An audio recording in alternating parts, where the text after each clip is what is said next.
नमस्कार दोस्तों, स्वागत है आपका मैथ्स मैजिक पे। तो दोस्तों, हम लोग आज इस सेशन में बात करने वाले हैं आरआरबी ग्रुप डी एग्जाम 2026 और 27 में जो होने वाले एग्जाम्स में उसमें आप लोग 80 प्लस स्कोर कैसे कर सकते हैं। बिल्कुल कर सकते हैं, इसमें कोई असंभव वाली बात नहीं है। बेस्ट स्ट्रेटेजी यदि साथ हो मेरे दोस्त तो 90 प्लस भी स्कोर किए जा सकते हैं, इसमें कहीं कोई दोहराए की बात नहीं है। तो आज हम लोग इसी पे चर्चा करेंगे और लास्ट में ये भी बात करेंगे कि एग्जाम आप लोग का कब होने वाला है ग्रुप डी का, तो तैयारी कब से शुरू करें आप लोग जो कि 80 प्लस स्कोर आ सके। ठीक है, तो आप लोग सेशन से जुड़ जाइए। सेशन से जुड़ गए तो लाइक शेयर जरूर कर दीजिएगा जो भी अभ्यर्थी ग्रुप डी के लिए तैयारी कर रहे हैं। ठीक है, तो चलते हैं, हम लोग बात कर लेते हैं, क्योंकि आप लोग को पता होनी चाहिए मेरे दोस्त कि 9/2025 नोटिफिकेशन थ्रू आप लोग का फॉर्म अप्लाई हुआ था। जिस प्रकार यहाँ डेट सकते हैं, इसमें इस डेट को आप लोग फॉर्म जो अप्लाई था और लास्ट डेट था इस प्रकार आप लोग का हुआ था। न्यू ग्रुप डी की बात कर रहे हैं, ठीक है। अब बात कर लेते हैं, इसमें कुल रिक्तियां जो आपका था मेरे दोस्त 22,195 टोटल भर्ती निकल के आ रहा था, जो कि 18 से 33 साल तक एज वाले के लिए था और 18,000 इसका प्रारंभिक वेतन पे था। तो ये तो आप लोग जानते होंगे, फॉर्म अप्लाई करते समय ही आप लोग यहाँ से बिल्कुल आप लोग जान गए होंगे। ठीक है, कि जो इस मुद्दे पे जो चर्चा होने वाला है मेरे दोस्त, उसका चर्चा होने वाला है, जिसका वैकेंसी 22,195 बिल्कुल लेटेस्ट, जो कि सीएन जो कि आप लोग को पहले बता दिए थे 9/2025 के अंतर्गत जिसका वैकेंसी आया हुआ था। ठीक है, चलते हैं।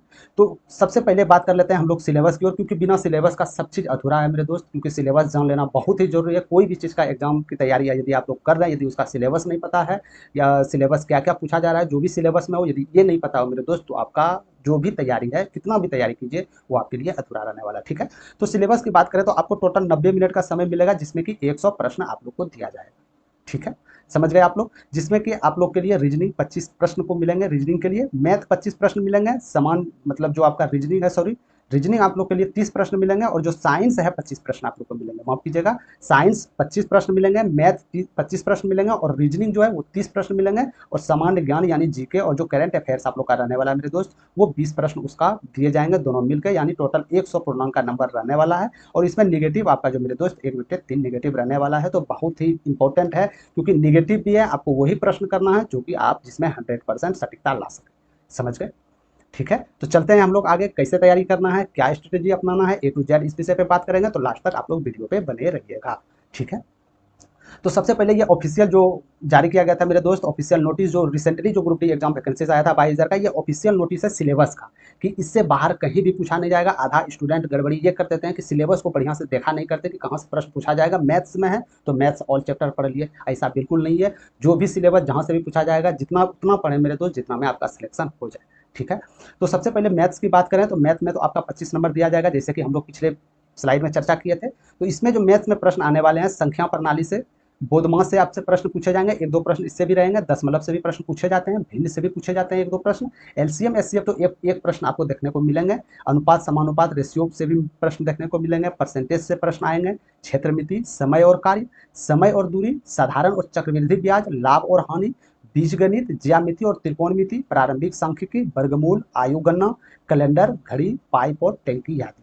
तो ये सब से आप लोग के सिलेबस में प्रश्न 1 से 2, 2 से 3 प्रश्न देखने को मिलेंगे। इसमें सबसे ज़्यादा प्रश्न जो पूछे जाते हैं मेरे दोस्त, profit and loss and percentage से पूछे जाते हैं। ठीक है, तो जो जो यहाँ पे सिलेबस है उस पर आप रिमार्क या नोट बना के लिख लीजिएगा। जो भी सिलेबस यहाँ पे ऑफिशियल नोटिस में दिया गया है उस पर ज़्यादा विशेष अध्ययन आप लोग कीजिएगा। ठीक है, यदि आप इस सिलेबस के अंतर्गत जाते हैं मेरे दोस्त, तो आपको कहीं भी दिक्कत नहीं होगा। एग्जाम्स का आधा टेंशन आप लोग को यही खत्म हो जाएगा कि हाँ, आपके पास सिलेबस आ गया कि यहाँ से पूछा जाएगा, है ना। ठीक है, अब आगे की ओर चलते हैं। रीजनिंग में कौन कौन चैप्टर से आपसे पूछे जाते हैं? सादृश्य से पूछे जाते हैं, वर्णानुक्रम से यानी कोडिंग डिकोडिंग से भी प्रश्न आते हैं आपको, कोडिंग डिकोडिंग के प्रश्न आते हैं, संख्या श्रृंखला में आते हैं ना, जैसे 2 4 5 दे के आगे दे दिया कि आगे के स्थान पे क्या आएगा, यहाँ से भी प्रश्न देखे जाते हैं। गणित संक्रियाएं से प्रश्न देखे जाएंगे, संबंध से यानी ब्लड रिलेशन से भी आपको देखने को मिलेंगे। तो ये सब चैप्टर से आपको, डाटा सांख्यिकी हो गई, ये सब चैप्टर से आपको देखने को मिलेंगे। तो ये आप लोग यदि ग्रुप डी का आने वाले एग्जाम्स में तैयारी कर रहे हैं मेरे दोस्त, अच्छा स्कोर आप लोग चाहते हैं, तो आपको ये सब फॉलो करना बहुत ही जरूरी पड़ जाएगा। और जो भी सिलेबस आपका कमजोर है उसमें बेहतरीन आप लोग यहाँ से आप लोग कवर कर सकते हैं। ठीक है, और साइंस में जो प्रश्न पूछे जाते हैं मेरे दोस्त, साफ साफ बोला गया है कि 10th कक्षा यानी कि CBASI जो है आपका, CBASI मतलब सीबीएसई का जो भी पैटर्न होता है ना मेरे दोस्त, सीबीएसई का जो भी पैटर्न होता है, जैसे भौतिकी हो गया, रसायन हो गया या जीव विज्ञान हो गया, इस सब के अंतर्गत जो 10th लेवल तक है वहां तक आपसे पूछे जाएंगे। इससे ऊपर प्रश्न नहीं पूछे जाते हैं। कहने के होते हैं 10 प्रश्न, बाकी बात 5वां 6वां 7वां 8वां बस इसी के अंतर्गत पूछे जाते हैं प्रश्न। ठीक है, और आगे जो आपका ये करंट अफेयर्स या जीके जो है, विज्ञान हो गया, प्रौद्योगिकी हो गया, खेल, सांस्कृतिक, व्यक्तिगत, ये सबसे प्रश्न आपको 20 प्रश्न दिए जाएंगे। ठीक है, बाकी बात रीजनिंग में आप लोग को पता है 30 प्रश्न आएंगे, और आपका साइंस में 25 प्रश्न आएंगे, और इससे 20 प्रश्न आएंगे। टोटल आप लोग का 100 मार्क का रहने वाला है। ठीक है, समझ गए। तो सिलेबस ही अत्यंत है, क्योंकि कोई भी एग्जाम, सरकारी गवर्नमेंट एग्जाम, सरकारी नौकरी, मेरे दोस्त एक ही कमजोरी है, सिलेबस। यदि आप लोग सिलेबस को बढ़िया से देख लिए कि हाँ ये सिलेबस है, तो आधा वहीं से सफलता आप लोग के लिए मिलना चालू हो जाता है। समझ गए, ठीक है। हमने भी जो क्वालिफाई किए थे मेरे दोस्त ग्रुप डी, कहीं ना कहीं सिलेबस के अंतर्गत हम लोग पढ़ाई किए थे। सिलेबस से बाहर बिल्कुल भी पढ़ाई नहीं करना है। यदि आप सिलेबस से बाहर पढ़ाई करते हैं तो आप बिल्कुल समय जाया कर रहे हैं, ठीक है। समझ गए।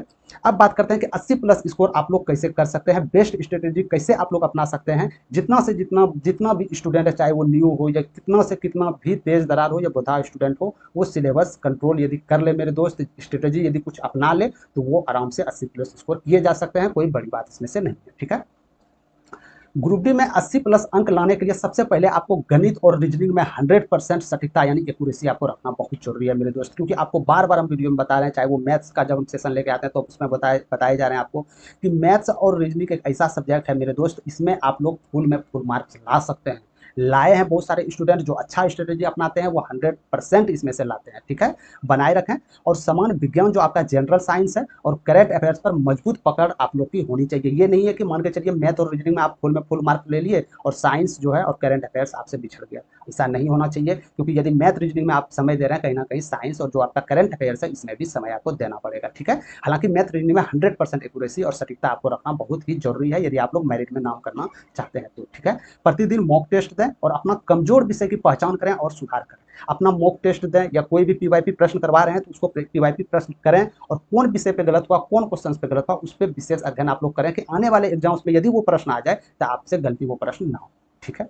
तो कुछ महत्वपूर्ण बिंदु पे हम लोग चर्चा करेंगे, जिसमें कि यदि आप इस सब को फॉलो करते हैं मेरे दोस्तों, कहीं कहीं भी आपको आगे एग्जाम आने वाली जो तैयारी है इसमें आराम से आप लोग 80 प्लस स्कोर कर सकते हैं और रिजल्ट भी हो सकता है, ये मेरी गारंटी है, ठीक है। इसी स्ट्रेटेजी के साथ हम लोग भी अपनाए थे और रिजल्ट भी हुआ था आराम से, ठीक है।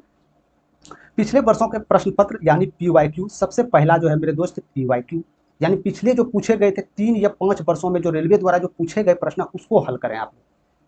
जैसे पिछले ग्रुप डी में जो पूछे गए थे प्रश्न, जितने सीटों में पूछे गए थे, या उसके पिछले सीटों में जो पूछे गए थे प्रश्न, उसको आपको हल करें और अपने परीक्षा में कठिनाई स्तर का सही अंदाजा लग जाएगा आपको। सही बात है, यदि आप पीवाईपी प्रश्न करते हैं तो कहीं ना कहीं ये अंदाजा आपको लग जाएगा कि रेलवे कहाँ से प्रश्न पूछा जा रहा है और किस स्तर का प्रश्न आप लोग के सामने ला रहा है। समझ गए, ठीक है। तो पीवाईक्यू बहुत ही इंपॉर्टेंट है मेरे दोस्त। एक एक स्टूडेंट, ऐसी मैं एक एक स्टूडेंट की कहानी बताता हूँ कि जिसका सिलेबस कंप्लीट नहीं था मेरे दोस्त, सिलेबस कंप्लीट नहीं था, अभी सिर्फ पीवाईपी प्रश्न पे वो लोग रिजल्ट बना लिए और अभी जॉब कर रहे हैं। समझ रहे हैं। तो पीवाईपी प्रश्न बहुत ही इंपॉर्टेंट मायने रखता है मेरे भाई। तो हमेशा ये याद रखिएगा कि आप लोग पीवाईपी प्रश्न पे विशेष ध्यान दें। 3 से 5 वर्षों में जो रिसेंटली पूछा गया है उन प्रश्नों को आप लोग करें, जिस प्रश्नों में गड़बड़ी हो रहा है उसको विशेष सुधार करें, उस पर विशेष गहन अध्ययन करें। समझ गए। तो पहला टॉपिक आप लोग यहाँ से फॉलो कीजिएगा कि पीवाईपी प्रश्न को आप लोग को देखते चलना है, ठीक है। अब आते हैं मॉक टेस्ट यानी पीवाईपी प्रश्न। तो वो हो गई कि जो पिछले साल पूछे थे, लेकिन रेलवे तो चालाक है, पिछले साल वाला प्रश्न वो जानते हैं कि पिछले साल वाला प्रश्न देंगे तो आगे आने वाले जितने भी स्टूडेंट है तो कट ऑफ बढ़ाएंगे, तो कहीं ना कहीं थोड़ा मोड़ा चेंजेस कर देता है, चाहे वो भाषा में हो या संख्याएं में हो या लैंग्वेज में, बहुत तरह के चेंजेस करते हैं वो, ठीक है। तो सप्ताह में कम से कम 2 या 3 मॉक टेस्ट दें, कम से कम सप्ताह में 2 या 3 मॉक टेस्ट। हालांकि आप एक एक मॉक टेस्ट डेली यदि लगाते हैं तो बेस्ट आप लोग के लिए रहने वाला है मेरे दोस्त। लेकिन यदि आपके पास समय नहीं है, सिलेबस कंप्लीट नहीं हुआ, यदि आप सिलेबस की ओर कंप्लीट करना जा रहे हैं और यदि मॉक टेस्ट भी लगाना है तो कम से कम 2 से 3 मॉक टेस्ट वहां से आपको लगाना है। समझ गए। टेस्ट के बाद अपनी गलतियां का विश्लेषण करना ना भूलें, ताकि वे परीक्षाओं में ना दोहराए जाए। मतलब क्या होता है, एक एक एग्जाम, एक एक स्टूडेंट का कहानी बताता हूँ मेरे दोस्त। एग्जाम टेस्ट दिए, 70 प्लस या 80 प्लस आ गए, वो खुश हो गए कि अब हमको करना क्या है, 80 तो प्लस स्कोर आ गए, कहीं कोई दिक्कत नहीं है। लेकिन जो आपका गलत प्रश्न हुआ है, आखिर वो क्यों गलत प्रश्न हुआ है, किस वजह से गलत प्रश्न हुआ है, यदि वही गलत प्रश्न आने वाले एग्जाम्स में पूछा जाए तो तब तो आप वहां से पीछे हो जाइएगा ना। तो सबसे इंपॉर्टेंट है कि जो सही प्रश्न हुआ है तो वो छोड़िए आप, लेकिन जो गलत प्रश्न हुआ आखिर वो क्यों गलत हुआ, किस वजह से गलत हुआ, उस पर विशेष अध्ययन आप लोग करें। यदि इस प्रकार से आप विशेष अध्ययन करते हैं मेरे दोस्त, जो भी 1-2 नंबर है तो 80 प्लस का 90 प्लस स्कोर आप लोग कर सकते हैं। समझे। तो परीक्षा में नहीं छूटना चाहिए आपका। यदि आप करते हैं, यानी टेस्ट कहीं से भी आप लोग टेस्ट लगाते हैं, कोई मैटर नहीं करता कि आप कहाँ से ऑफलाइन टेस्ट देते हैं या ऑनलाइन टेस्ट, कहीं से भी टेस्ट देते हैं ना, तो टेस्ट देने के बाद 1 से 100 नंबर तक उसको फिर से अध्ययन करें, चाहे वो प्रश्न सही क्यों ना हो गया। समझ गए। ये नहीं कि प्रश्न सही हो गए तो हम उसको छोड़ दिया, ये तो हमको जानना हुआ क्वेश्चन है तो नहीं देखेंगे उसमें चल जाएगा, ऐसा बात नहीं है मेरे दोस्त। तो 1 से 100 तक उसको विशेष अध्ययन करें कि आखिरकार जो भी प्रश्न सही हुआ है उसको भी आप देखें, जो गलत हुआ है उसको भी आप देखें। तो विश्लेषण करना मेरे दोस्त बहुत ही आप लोग के लिए उपयोगी है आने वाले समय में। इसी द्वारा आप लोग अपनी गलतियों को सुधार सकते हैं। समझ रहे? क्योंकि आप लोग को जब पता ही नहीं पड़ेगा मेरे दोस्त कि आपके पास गलती क्या है, मेरा गलती क्या है, तो आप गलती से सीख ही नहीं पाइएगा, और नहीं सीख पाइएगा तो आप लोग पीछे रह जाइएगा। जितना भी न्यू स्टूडेंट आएगा ये स्ट्रेटेजी अपनाएगा, वो लोग आगे बढ़ जाएगा, आप लोग पीछे चले जाइएगा। क्योंकि आप लोग को अपने मन में ये ठान के चलते हैं तो हम तो पुराना स्टूडेंट है, हम देख लेंगे, ऐसा होगा वैसा होगा, ऐसा वैसा कुछ नहीं होता मेरे दोस्त। स्ट्रेटेजी जो अपनाएगा वो आप गलत करेगा, समझ गए? ठीक है। तीसरे पॉइंट्स की बात करते हैं, सटीकता और गति। क्योंकि जैसे आपको पता है मेरे दोस्त, इसमें निगेटिव आपका 1/3 आने वाला है। बहुत ही निगेटिव खतरनाक है, रेलवे में सबसे ज़्यादा खतरनाक आपको रेलवे में निगेटिविटी देखने को मिलेगा। जैसे गणित और रीजनिंग के सवालों को हल करने के लिए शॉर्टकट ट्रिक्स अपनाएं। आजकल क्या होता है ना, मैथ्स में जो प्रश्न आते हैं मेरे दोस्त, मैथ में तो 25 प्रश्न आ गए, इसमें से कुछ प्रश्न है एक्स मान के या लेंथी प्रश्न करना आता है। ठीक है, हम मान लिए 25 प्रश्न एग्जाम में पूछे जाएंगे, आपसे 25 प्रश्न बनेंगे भी, 100% बनेंगे, लेकिन वो सटीकता आपको लाना जरूरी है, वो गति लाना जरूरी है, एक्यूरेसी मेंटेन करना बहुत ही जरूरी है मेरे दोस्त, क्योंकि इसमें निगेटिव है। ठीक है, तो गणित का जो भी प्रश्न आप सॉल्व करें, तो ऐसा प्रश्न हो, यदि मान के चलिए 25 प्रश्न आपसे एग्जाम में पूछा गया हो, तो इसमें से 10 या 15 प्रश्न ऐसा होगा मेरे दोस्त जिसमें कि आपको 1 या 2 सेकंड या 1 मिनट के अंदर सॉल्व करना होगा। यदि 25 प्रश्न में आप 1 मिनट लगा दिए, 1.5 मिनट लगा दिए, तो कहीं ना कहीं आपका समय मैथ और रीजनिंग खा जाएगा। ठीक है, तो मैथ और रीजनिंग में बहुत ज़्यादा समय जाता है, इसीलिए शॉर्टकट ट्रिक्स अपनाएं। जैसे कि हम भी पीवाईपी प्रश्न करवाते हैं मेरे दोस्त, उसमें कहीं ना कहीं आपको डायरेक्टली बताते हैं हम कि कैसे डायरेक्ट सॉल्व के पास पहुंचा जाए। आपको लेंथी नहीं जाना है, समय बचाना है, एक्यूरेसी मेंटेन रखना, ये बार बार हम वीडियो में बताते हैं। ठीक है, याद रहे इसमें निगेटिव मार्किंग 1/3 भी होती है, इसलिए केवल उन्हीं प्रश्नों को हल करें जिन पर आपको पूरा विश्वास हो, 100% एक्यूरेसी आपको रखना है, समझ गए? यानी कि वो प्रश्न को आप लोग ज्यादा प्रेफर कीजिएगा मेरे दोस्त, जिसमें कि आपको 100% इसमें भरोसा हो कि ये प्रश्न ये सही है, समझ गए? क्योंकि निगेटिव 1/3 का मतलब आप लोग समझ गए होंगे। यदि 4 प्रश्न आप लोग किए मेरे दोस्त, इसमें 3 प्रश्न आप लोग के लिए गलत है और 1 प्रश्न सही है, ऐसे नियमता बोलता है कि 1 नंबर आप लोग का आना चाहिए। लेकिन यदि 1/3 निगेटिव है तो ये 1 प्रश्न जो आप किए थे ये भी गलत हो जाएगा, यानी 0 नंबर आप लोग के सामने आ जाएगा। तो ये छोटी संख्या में, आपको संख्या बहुत कम है। यदि मान के चलिए 12 प्रश्न गलत कर दिए, 15 प्रश्न गलत कर दिए, 4-5 नंबर तो यूं ही आपका सही अंक चला जाएगा, और 4-5 अंक मेरिट के लिए बहुत ही महत्वपूर्ण होता है मेरे दोस्त। इसीलिए मैथ्स और रीजनिंग में आप लोग विशेष ध्यान दीजिएगा, और जितना प्रैक्टिस कीजिएगा उतना अच्छा है। लेंदी प्रोसेस पे आपको नहीं जाना, लेंदी प्रोसेस जाइएगा कहीं ना कहीं आप समय मैनेज नहीं कर पाइएगा, समझ गए? तो समय मैनेज करना बहुत ही इंपॉर्टेंट है मेरे दोस्त। आधा से अधिक स्टूडेंट समय मैनेज नहीं कर पाता है, वो लास्ट में बोलते हैं, बहुत सारे स्टूडेंट एग्जाम देके आते हैं कि हम लास्ट प्रश्न में 4-5 को गलती हो गई, लास्ट में रीजनिंग ही छूट गया था, जो कि तुरंत बन जाता है। क्यों? क्योंकि उसके पास स्पीड नहीं था। और गलती भी ज्यादा करते हैं, क्यों? क्योंकि एक्यूरेसी नहीं। तो मैथ्स में, रीजनिंग में और जो भी सब्जेक्ट हो मेरे दोस्त, इसमें आपको एक्यूरेसी और स्पीड मेंटेन करना बहुत ही जरूरी है। मैथ में आपको लेंदी नहीं जाना, बिल्कुल शॉर्टकट विधि से बनाना है, जैसे कि हम लोग अपने वीडियो में बताते आए हैं। जितने बार भी हमने सेशन किया है मेरे दोस्त, उसमें आपको बेहतरीन तरीका से आपको बताएं कि लेंदी प्रश्न में नहीं जाना, समझ गए? तो ये 3 पॉइंट्स को आप लोग बेहतरीन तरीका से याद रखिएगा। यदि आप लोग 80 या 90 प्लस स्कोर करना चाहते हैं, 80-90 छोड़िए, आपको सिलेक्शन चाहिए ना, चाहे वो 85 नंबर पे क्यों ना सिलेक्शन, आपको सिलेक्शन चाहिए ना, तो ये सब आपको पीवाईपी प्रश्न पे ध्यान देना होगा। मॉक टेस्ट बराबर आपको लगाते रहना होगा, उस गलतियों को सीखना होगा जो प्रश्न आप गलती किए हैं। ठीक है, सटीकता और गति आपको बनाना होगा कि जो प्रश्न इस नहीं बन रहे हैं, जिसमें गलत हो गए, तो उसमें विशेष अध्ययन क्यों इसमें गलत हुआ, लेंदी प्रश्न में नहीं जाना है आप लोग को, समझ गए? और लास्ट जो मेरे दोस्त एक नोट्स है, स्मार्ट स्ट्रेटेजी और रिविजन, बहुत ही महत्वपूर्ण यह होता है मेरे दोस्त। स्मार्ट स्ट्रेटेजी अपनाना बहुत जरूरी है, स्मार्ट स्टडी करना बहुत जरूरी है आप लोग। ठीक है, स्मार्ट स्टडी क्या कहता है मेरे दोस्त, जैसे कि हम आपको बताएं कि ये सिलेबस है, ये आपको सिलेबस में पढ़ना है। ठीक है, तो हम इससे बाहर क्यों पढ़े? जो मेरा सिलेबस में जो ऑफिशियल सिलेबस दिया गया है मेरे दोस्त, उसी में हम क्यों ना जाए? यहाँ क्या किया जाता है, स्टूडेंट जो प्रश्न नहीं आता है एग्जाम्स हॉल में जो प्रश्न नहीं आता है मेरे दोस्त, जिससे प्रश्न नहीं पूछा जाता है, उस पर स्टूडेंट बहुत मेहनत करते हैं, बहुत। क्या फायदा? कोई फायदा नहीं होता है मेरे दोस्त। तो स्मार्ट स्ट्रेटेजी अपनाएं कि हर एक एग्जाम्स के लिए अलग अलग अलग सिलेबस होता है, अलग अलग प्रश्न पूछने का उसमें एक ये होता है मेरे दोस्त, समझ गए? तो रिवीजन आप लोग बरकरार करते रहें। यदि आप लोग रिवीजन से पीछे हट गए तो आपको कुछ नहीं होने वाला दोस्त, क्योंकि मैथ जो है ना वो आभूषण की तरह होता है, जितना उसमें आप सफाई कीजिएगा उतना निखार आएगा, उतना चमक आएगा, समझ गए? तो सभी महत्वपूर्ण फार्मूले तथा तथ्यों के लिए अपने खुद छोटे हस्तांतरित नोट्स, जिसको शॉर्ट नोट्स कहा जाता है, अपना खुद का शॉर्ट नोट्स बनाए। जो भी आपको पढ़ा रहा हो, जो भी टीचर पढ़ा रहा हो, उसमें से कुछ बोला जा रहा हो कि हाँ ये प्रश्न ऐसा है वैसा है, तो खुद नोट्स बनाइए, आपको बाद में अति महत्वपूर्ण काम आने वाला है, कुछ 10-15 एग्जाम के लास्ट 1 महीना या 10-15 दिनों में, समझ गए? बनाए ताकि परीक्षा से पहले तेजी से रिवीजन किया जा सके, जो कि परीक्षा से पहले आपको बिल्कुल तेजी से रिवीजन कर सके, समझ गए? अधिकतर स्टूडेंट क्या है, वो अपना मान के चलिए कोई भी टीचर से वो अपना परचेस कर लिए सिलेबस, अब जो टीचर का जो नोट्स होता है ना मेरे दोस्त, बस वही पकड़ के बैठा है कि हाँ मेरे पास नोट्स है, बस इसी से काम खत्म हो जाएगा, ऐसा नहीं होता है मेरे दोस्त। आपको ठीक अपना एक शॉर्ट नोट्स बनाना होगा, जो कि एग्जाम से 10-15 दिन समय हो ना, सिर्फ नजर फेरते चलिए और अपना प्रश्न को देखते चलिए, यही आप लोग के लिए बेस्ट स्ट्रेटेजी रहने वाला है, ठीक है। और उसी से प्रश्न देखने को मिलेंगे जो आपको महत्वपूर्ण टॉपिक लगे, ठीक है। तो ये बात याद रखेगा, स्मार्ट स्ट्रेटेजी अपनाना है, वो फालतू चीज आप लोग के लिए नहीं करना है, जो कि एग्जाम में आने की संभावना कम, ठीक है। उतना पढ़ें जितना में आप लोग का सिलेक्शन हो जाए, और रिवीजन बराबर करते रहे मेरे दोस्त। ये नहीं कि कोई टॉपिक मैथ्स में मान के चलिए आप लोग नंबर सिस्टम पढ़े, नंबर सिस्टम या एलसीएम एचसीएफ पढ़े, पढ़ के एक बार छोड़ दिया, एग्जाम आएगा तब हम देखेंगे, वैसा नहीं होता। समझ गए आप लोग, ठीक है। तो स्मार्ट स्ट्रेटेजी और रिवीजन बिल्कुल ही जरूर आप लोग के लिए अपनाना चाहिए मेरे दोस्त, क्योंकि यदि ये सब टॉपिक पे आप लोग विशेष ध्यान दे दिए मेरे दोस्त, तो आपको सिलेक्शन रोकने से कोई नहीं रोक सकता, सिलेक्शन होने से, ठीक है। समझ गए। तो ये स्ट्रेटेजी आप लोग के लिए है। तो विशेष जितने भी हैं आप लोग मॉक टेस्ट पीवाईपी, खास करके पीवाईपी जो प्रश्न है आप लोग बनाते चलिए, और मॉक टेस्ट जो है उसको बराबर आप लोग लगाते चलिए, और जितने भी 3 से 5 सालों के लिए ये आप लोग विशेष गहन अध्ययन करके जाइएगा, और बिल्कुल शॉर्ट में सॉल्व करने सीखिएगा मेरे दोस्तों। लेंदी प्रश्न में बिल्कुल नहीं जाइएगा, लेंदी प्रश्न में गए तो एक प्रश्न के चलते आप लोग 4 प्रश्न का समय खा के आप लोग बच जाइएगा, ठीक है। अब जैसे मान के चलिए हम एक सेकंड के लिए बोल देते हैं, ऐसा नहीं होना चाहिए। जैसे मैथ में 25 प्रश्न पूछे जाएंगे, रीजनिंग में आपको 30 प्रश्न पूछे जाएंगे, साइंस में आपको 25 प्रश्न पूछे जाएंगे, और जीके जो है, जीके और करंट अफेयर्स में मेरे दोस्त, करंट अफेयर्स में आपसे 20 प्रश्न पूछे जाएंगे, ठीक है। ठीक है, 20 प्रश्न पूछे जाएंगे, तो टोटल कितने हो गए? 50-50 100 प्रश्न होंगे।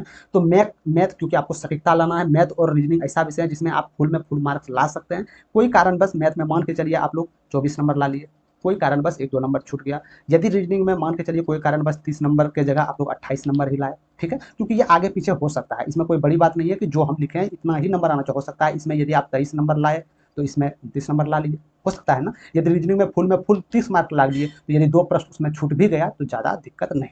समझ गए। साइंस में आपको नहीं कम से कम 20 नंबर के लिए आप लोग को देखने जाना है मेरे दोस्त, क्योंकि साइंस बहुत ही नॉर्मली साइंस पूछा जाता है, थोड़ा मोड़ा नॉमेरिकल पूछा जाता है, तो आप लोग रिवीजन से वो लोग कर सकते हैं, ठीक है। जीके और करंट अफेयर्स में आप लोग कोशिश कीजिएगा कम से कम 10 मार्क्स आप लोग के लिए आए, ठीक है। तो यदि ये सब को जोड़ लेते हैं मेरे दोस्त, तो कितना हो जाता है? 2 2 4 2 6 1 7 1 8, यानी कि 82% आप लोग मार्क यहाँ से ला सकते हैं। सिर्फ ऐसा जो कि मॉडरेट स्टूडेंट है उसके लिए ये बताया है। बाकी बात जो इस स्ट्रेटेजी के साथ पढ़ाई करते हैं मेरे दोस्त, वो रीजनिंग में 30 से 30 प्रश्न लाते हैं। समझ गए आप लोग? 30 में 30 प्रश्न लाते हैं वो, रीजनिंग में 30 में 30 प्रश्न लाते हैं। मैथ में चलिए मान के चलिए 1-2 प्रश्न छूट भी जाता है, या 23 भी प्रश्न आता है। यदि साइंस जिसका अच्छा हो तो उसमें 22 या 23 प्रश्न करता है। यदि इस प्रकार यदि आप नंबर लाते हैं तो 85 प्लस आप लोग का नंबर आ जाता है। अब बहुत सारे स्टूडेंट ने लाए होंगे, जैसे एग्जाम्स कोई भी, जैसे पिछले बार एग्जाम आप लोग के लिए जारी हुआ था ग्रुप डी में, उसमें देख सकते हैं कि 1-2 को स्टूडेंट ऐसा था जो 90 प्लस लाए थे। समझ रहे हैं? तो कहीं ना कहीं स्मार्ट स्ट्रेटेजी वो लोग फॉलो करते हैं, और जो भी रिवीजन करते हैं, अपना जो भी सिलेबस में पूछा जाता है उसके प्रति रिवीजन करते हैं, कहीं इधर का उधर आउटी पौटू पढ़ते वो लोग नहीं। समझ गए? तो बेस्ट स्ट्रेटेजी के साथ आपको अपनाना है, तो जो हमने बताया मेरे दोस्त, तो कोशिश कीजिएगा आप लोग, यदि 80 प्लस आप लोग करना चाहते हैं तो मैथ्स में आप कोशिश होना चाहिए कि 23 से 24 नंबर हम उठा सके, क्योंकि मैथ और रीजनिंग फुल में फुल मार्क आप लोग ला सकते हैं, ठीक है। नामुमकिन नहीं है, कोशिश करने के बाद मुमकिन हो सकता है, ठीक है। रीजनिंग में फुल नंबर तो आप लोग ला भी सकते हैं, रीजनिंग बहुत ही आसान पूछा जाता है। साइंस में 20 नंबर, ये मॉडरेट के लिए कि 20 नंबर आप ला सकते हैं, हालांकि 22-23 नंबर 20 में आता है। और जीके के लिए 10 नंबर आधा छोड़ दिए, क्योंकि जीके और रीजनिंग करंट अफेयर्स ऐसा है मेरे दोस्त कि बहुत सारे स्टूडेंट के ऊपर ऊपर गुजर जाता है। समझ गए? तो 80 प्लस आप लोग ला सकते हैं। यदि 80 प्लस यदि ला लिए तो कोई भी जोन हो अरबी ग्रुप में, जिस जोन से आप फॉर्म फिलअप किए हैं वहां से कोई भी आपको दिक्कत नहीं होने वाला है। समझ गए? तो ये स्ट्रेटेजी प्लान आप लोग के लिए था। अब बात करते हैं कि रिजल्ट कब से इसका आने वाला, सॉरी माफ कीजिएगा, कि इसका एग्जाम कब से होने वाला है। एग्जाम ग्रुप डी का कब से होने वाला मेरे दोस्त? तो एग्जाम आपका इसी साल में देखने को मिलेगा, और ज़्यादा समय नहीं लगेगा, क्योंकि पिछले जो ग्रुप डी का एग्जाम हुआ था उसका रिजल्ट अभी तक पेंडिंग है मेरे दोस्त, क्योंकि उसमें कोर्ट केस चल रहा था, तो वो भी 27 आप लोग का जारी हो गया है। तो बहुत जल्द भी उसका रिजल्ट, बहुत आजकल या परसों इसी मंथ में, यह हो सकता है कि अगले मंथ के फर्स्ट सप्ताह में आपको वो रिजल्ट देखने को मिल सके। समझ गए? तो उसका रिजल्ट जो हो गया मेरे दोस्त उसको छोड़िए, यदि उसमें रिजल्ट बन जाता है तो अच्छी बात है, और यदि आप न्यू स्टूडेंट है, यदि उसमें एज नहीं पूरा था, इसमें एज हो रहा है, या उसमें बाई चांस कोई तरह गलती हो गया, या आंसर की में आपका स्कोर कम आ रहा है, तो बिल्कुल आप लोग टेंशन मत लीजिए। आपके आने वाले 22,000 प्लस वैकेंसी आप लोग के साथ हैं, तो उसमें जो गलती हुआ वो इसमें गलती ना हो, ये बात पे विशेष गहन अध्ययन करना है। तो इसका एग्जाम बहुत ही जल्द 2 से 3 माउंट के अंदर आपका अनाउंसमेंट कर दिया जाएगा मेरे दोस्त। एग्जाम कब होगा, नोटिस निकाल दिया जाएगा, क्योंकि रेलवे बहुत ही रफ्तार में है, बहुत ही टुकड़ी पथ पे है वो। जैसे कि आप लोग देख रहे होंगे, हर एक सालाना वो वैकेंसी, चाहे कम ही वैकेंसी लेके आए, लेकिन हर एक साल में वो वैकेंसी लेके आ रहे हैं। तो आप एग्जाम में, और बहुत सारे स्टूडेंट गलती ये करते हैं मेरे दोस्त, एग्जाम डेट आएंगे पढ़ेंगे, एग्जाम डेट आएंगे पढ़ेंगे, तो बस आप पढ़ते रह जाइएगा। ठीक है। तो एग्जाम डेट का इंतजार मत कीजिए, अपना सिलेबस को कंट्रोल कीजिए, अपना जो आपका ऑफिशियल सिलेबस है इस सबको सिलेबस को आप लोग कंट्रोल कर लीजिए। ए टू जेड जो भी दिया गया है कि हाँ इससे पूछा जाएगा, बस ये सबको आप एक शुरू से अपना नोट्स बनाइए, वहाँ से आप लोग अपना फॉलो कीजिए और वहाँ से कंप्लीट कर लीजिए। समझ गए? तो एग्जाम के इंतजार में आप लोग नहीं बैठिएगा, एग्जाम के इंतजार में बैठने वाले स्टूडेंट भी अगले साल के एग्जाम का इंतजार करना पड़ता है। समझ गए? तो बिल्कुल अभी समय है, अभी से आप लोग लग जाइए, डेली पीवाईपी क्वेश्चन कीजिए, जिसमें कि आने वाले एग्जाम्स में आपको परेशानी बहुत ही कम। समझ गए? ठीक है। अब चलते हैं कि पीवाईपी प्रश्न आप लोग कहाँ से करेंगे, क्या करेंगे, नहीं करेंगे, तो उसके विषय में हम लोग चर्चा करते हैं। क्योंकि आपको पता है मेरे दोस्त, जो पिछला वैकेंसी जो 22,000 से पहले वाला वैकेंसी, इसमें समथिंग कुछ 32,000 पोस्ट आए थे। ठीक है, 32,000 प्लस पोस्ट आए थे ना, तो उसका आंसर की तो आ गया, लेकिन रिजल्ट आना बाकी है मेरे दोस्त। तो उसका जितना भी पीवाईपी प्रश्न है, जितना भी प्रीवियस ईयर्स पेपर है मेरे दोस्त, जैसे कि आप लोग को पता है कि 27 नवंबर 2025 से एग्जाम हो गया था पिछले ग्रुप डी का, और 10 फरवरी 2026 तक एग्जाम इसका चला था। तो इतने शिफ्टों में, क्योंकि फर्स्ट शिफ्ट और सेकेंड शिफ्ट और थर्ड शिफ्ट, ठीक है, थर्ड शिफ्टों में एक एक प्रश्न तो सब में आएंगे, फर्स्ट शिफ्ट में पूछे जाएंगे, सेकंड में, थर्ड में भी। तो इसमें जितने शिफ्टों में एग्जाम्स हुए थे मेरे दोस्त, जितने शिफ्टों में एग्जाम पीवाईपी प्रश्न हुए थे, यानी कि कल से आज जो आपका कितना तारीख हो गया, आज आपका शायद 26 हो गया ना, तो कल से पीवाईपी प्रश्न डेली आप लोग के लिए लेके आ रहा हूं मैं इस चैनल पे। डेली जितने भी पूछे गए हैं, 27 तारीख से पहले फर्स्ट शिफ्ट, फिर सेकंड शिफ्ट, फिर थर्ड शिफ्ट, सोमवार से यानी मंडे से सैटरडे एक एक डेली पीवाईपी प्रश्न आप लोग के लिए चलेगा। 25 मैथ्स आप लोग के लिए डेली आएंगे और उसको बेहतरीन सॉल्व के साथ बताएंगे कि इसको कैसे आप सॉल्व कर सकते हैं, ट्रिक्स के साथ, बिना कोई लेंदी जाए। एक एक प्रश्न ऐसा बताएंगे मेरे दोस्त जिसमें कि पेन भी उठाने की आवश्यकता नहीं हो, क्योंकि क्विकली सॉल्व करना, रिजल्ट बनाना आप लोग के लिए बात बराबर है। समझ गए? तो आप लोग टेंशन मत लीजिए पीवाईपी प्रश्न के साथ। तो डेली कल से आप लोग 3 बजे डेली आप लोग का ये क्लास अवेलेबल हो जाएगा यूट्यूब पे, तो आप लोग वहां से आके ये सब क्लास फॉलो कर सकते हैं। तो जितने भी प्रश्न पूछे गए हैं 27 नवंबर से लेकर 10 फरवरी में जितने शिफ्टों में हुए हैं, ए टू जेड वहां से कराए जाएंगे। तो आप लोग मेरे साथ जुड़ जाइए। इस चैनल से जुड़ने के बाद आपको डेली कल से पीवाईपी प्रश्न देखने को मिलेंगे, बेस्ट तरीका से, बेस्ट ट्रिक से आप लोग देखिएगा तो मजा आ जाएगा कि हाँ इस प्रकार भी प्रश्न सॉल्व हो सकता है। ठीक है, समझ गए? तो ये स्ट्रेटेजी आप लोग के सामने था मेरे दोस्त। स्ट्रेटेजी लाने का मतलब यही था कि बहुत सारे स्टूडेंट है उसको पता नहीं चलता क्या पढ़े नहीं पढ़े, एग्जाम इतना नजदीक है। तो बिल्कुल घबराने की जरूरत नहीं है। एक अपना प्रॉपर टाइम टेबल बनाइए, आप लोग प्रॉपर एक टाइम टेबल बनाइए कि हाँ, क्योंकि आपको सब सिलेबस फॉलो करना है, मैथ भी देखना है, रीजनिंग भी देखना है, साइंस भी देखना है, करंट अफेयर्स भी देखना है। तो एक प्रॉपर अपना टाइम टेबल बनाइए, उस टाइम टेबल पे आप लोग कीजिए। और मॉक टेस्ट, और याद रखिएगा मेरे दोस्त, पीवाईपी प्रश्न और मॉक टेस्ट देखना ना भूलें या देना ना भूलें, इसी से आप लोग का आधा कमजोरी यहाँ से दूर हो जाएगा। समझ गए? तो मिलते हैं कल हम लोग 3 बजे पीवाईपी प्रश्न के साथ, जो 27 नवंबर में फर्स्ट शिफ्ट में पूछे गए थे वहां से शुरू करने वाले हैं 25 प्रश्न के साथ। तो डेली हम लोग यहाँ से प्रश्न करेंगे, और आने वाले एग्जाम्स में जो आप एग्जाम दीजिएगा मेरे दोस्त, तो आप देखिएगा वहां से आप बेहतरीन, यहाँ से जो आप पीवाईपी प्रश्न कर रहे हैं, तो टाइम टेकन करने के साथ भी आप लोग बेहतरीन स्कोर कर पा रहे हैं और समय भी बचा रहे हैं। क्योंकि ग्रुप डी एग्जाम्स हम भी दिए हैं मेरे दोस्त, और टाइम हर एक एग्जाम्स में मेरा 20 मिनट, 15 मिनट, 10 मिनट ऐसा समय बचा है। वो बचने के पीछे कहीं ना कहीं मैथ रीजनिंग को बेहतरीन तरीका से बनाना होता है। समझ गए? तो ये था इस सेशन में हम लोग डिस्कस कर लिए कि आप लोग 80 प्लस या 90 प्लस भी ला सकते हैं यार, आप लोगों को घबराना नहीं है, बिल्कुल अपना परफॉर्मेंस पे देना है। पीवाईपी प्रश्न करना है। कल से मिलते हैं 3 बजे डेली पीवाईपी प्रश्न के साथ, बिल्कुल शॉर्ट ट्रिक के साथ। तो आप लोग चैनल से जुड़ जाइएगा, जिसमें कि आपको एक भी पीवाईपी प्रश्न मिस ना हो। ठीक है? तो वीडियो पसंद आ गया तो लाइक आप लोग जरूर कर दीजिएगा। और जितने भी ग्रुप बी के लिए दोस्त हैं, चाहे वो न्यू दोस्त है या पुराना है, जिसमें कि मान के चलिए आप पहले भी मैथ पढ़े होंगे, सिलेक्शन नहीं हुआ तो एक बार पढ़ के आप लोग देख लीजिए मेरे दोस्त। 100% यहाँ से आपको मैं उम्मीद करता हूँ सिलेक्शन हो। जितने भी एग्जाम्स हैं मैथ में बहुत अच्छा स्कोर हुआ है। ठीक है? तो आप लोग चैनल को, यदि आप न्यू हैं तो चैनल को सब्सक्राइब करके मेरे साथ जुड़ जाइएगा। कोई भी तरह नोटिफिकेशन आपको पाना है या ग्रुप डी पीवाईपी प्रश्न के साथ, और कोई भी चीज का हो मेरे दोस्त, यहाँ से आप लोग को चैनल पे ए टू जेड अपडेट्स मिल जाएगा। तो आप लोग चैनल को सब्सक्राइब करके बेल आइकन ऑल पे क्लिक कर दीजिएगा कि कोई भी मेरे द्वारा छोड़ा गया वीडियो हो, चाहे वो पीवाईपी रूप में हो, कोई भी नोटिफिकेशन ग्रुप डी रिजल्ट के रूप में हो, या एग्जाम डेट कब आने वाला उसका नोटिस हो, सबसे पहले आप तक पहुंच जाए। ठीक है? तो अभी के लिए धन्यवाद। मिलते हैं कोई और नेक्स्ट क्लास में। जय हिंद, और लाइक शेयर करना ना भूलें।